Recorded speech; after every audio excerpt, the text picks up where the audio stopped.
Nuestra conciencia, fiel espejo de nuestra vida moral, nos demostrará la vigilancia o negligencia que hayamos tenido. Espiritualidad de una conciencia recta del pecado.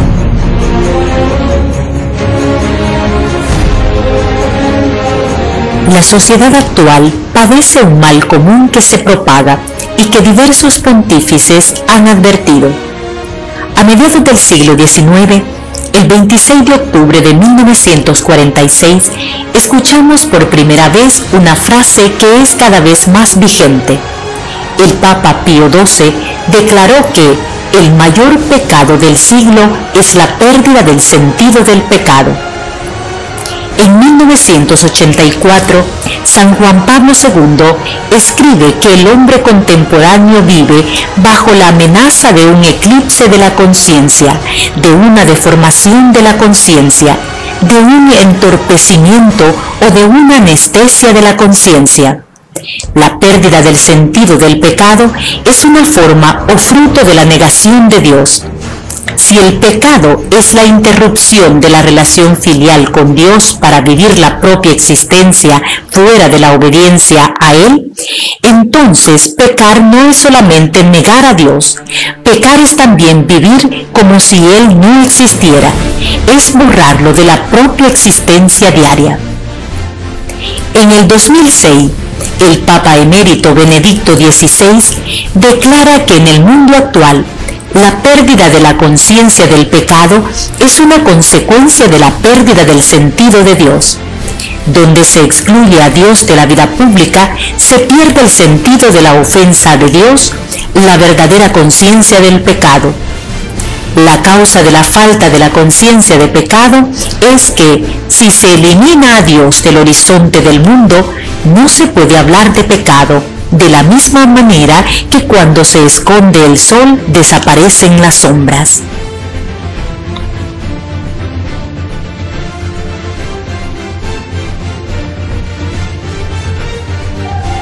En el 2014, el Papa Francisco afirma que, cuando disminuye la presencia de Dios entre los hombres, se pierde el sentido del pecado, y así puede suceder que le hagamos pagar a otros el precio de nuestra mediocridad cristiana. Además, al perder el sentido del pecado, se pierde también el sentido del reino de Dios, y en su lugar surge una visión antropológica superpotente, aquella por la cual yo puedo todo, la potencia del hombre en lugar de la gloria de Dios. Ya en los orígenes de nuestra congregación, hace 14 décadas, para nuestro Padre Refugio, era fundamental hablar sobre este tema para formar la conciencia de nosotras, sus hijas espirituales. Nos advierte que navegamos en el proceloso mar de este mundo contra vientos y mareas. Si no hacemos empeño de navegar a viva fuerza contra la corriente, seremos arrebatados de ella. Quinta plática de nuestro Padre Fundador, número 15.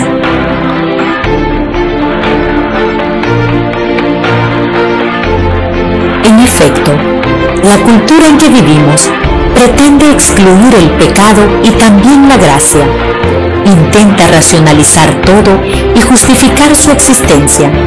Proclama con dichos y hechos que todo es permitido, que nada es perjudicial y que solo existe lo que vemos, lo que comprobamos y lo que es tangible.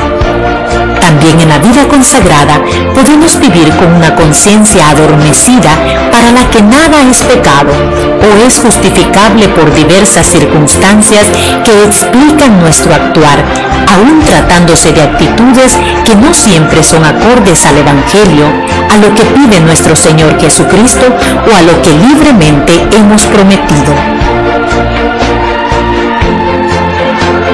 El formar la conciencia solo puede ser fruto de acercarnos a Dios y mirarle de frente, de escrutar en su presencia la experiencia de su bondad, de su gracia, de su misericordia, de su santidad.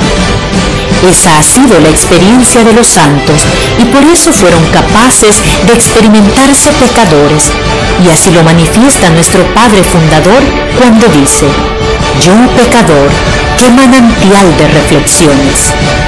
Primera plática de nuestro Padre Fundador, número 6. Centrarnos en nosotros mismos es inútil para descubrirnos miserables, y si lo logramos, el pecado nos hará sentir frustración, desánimo, tristeza o decepción. Pero centrarnos en la presencia de Dios y en el amor que nos ofrece nos hará experimentar su grandeza y nuestra pequeñez, su gracia y nuestro pecado, su misericordia y nuestra miseria. Otro aspecto en el que nos instruye nuestro Padre Refugio es sobre los efectos que causa el pecado. Después que el pecado nos ha robado la paz y la tranquilidad de la conciencia, después que el orgullo, el amor propio y las pasiones han desgarrado nuestro corazón, después que se nos han escapado de las manos los gustos sensibles, luego nos salen al encuentro el despecho, la rabia y la desesperación, o al menos el desconsuelo, la tristeza y desaliento. Son estas algunas señales de que estamos en pecado y que nos apartan de la presencia de Dios y del plan de salvación que tiene para cada una de nosotras. Pero ante este reconocimiento, Dios se hace presente y nos muestra que, si una mano omnipotente no nos abriera las puertas de la esperanza y del perdón en los momentos de naufragio, seguramente nos arrojaríamos en el camino de la perdición. Primera plática de nuestro Padre Fundador, número 1. Recordemos que Cristo ha venido a salvar a los pecadores, y ahí donde abunda el pecado, sobreabunda la gracia. El Señor quiere suscitar en nosotros el arrepentimiento, la humildad, la enmienda y el poner por obra una sincera confesión, teniendo la certeza de que nos confesamos a un Dios omnipotente que nos ha sufrido y tolerado y que en lugar de castigos quiere llenar nuestras almas de consuelos. Primera plática de nuestro Padre Fundador, número 17. Un ejemplo para reflexionar. Un joven aventurero, movido por la curiosidad de conocer el Cristo Redentor de Concorbado, emprendió su viaje para comprobar por sí mismo la belleza y dimensiones de tal monumento. Había escuchado que es la mayor efigie de Cristo Rey en el mundo, con 713 metros de altura, y que en el 2007 fue declarada una de las 7 maravillas del mundo moderno.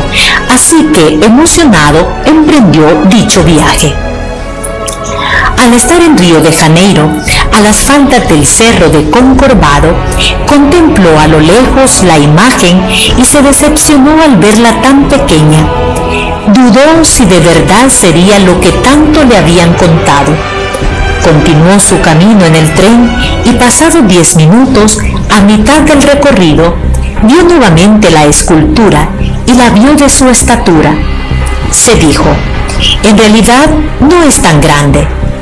Entretenido con otros turistas, no se dio cuenta que habían llegado al pie del Cristo Redentor, y al ver el asombro en muchos, él también levantó la vista y pudo ver entre nubes la magnitud de aquella efigie a la que, deslumbrado por los rayos del sol y el brillo del granito, ni siquiera alcanzaba a apreciar la grandeza real de aquel Cristo del que ahora solo tenía una certeza: tenía los brazos abiertos. Lo mismo nos pasa a nosotros. Cuando contemplamos a Dios desde lejos, no le vemos como realmente es. Pero cuando escalamos en la oración para verle de cerca, apreciamos su grandeza, su bondad, su omnipotencia, su poder y ese amor que en la cruz nos espera con los brazos abiertos.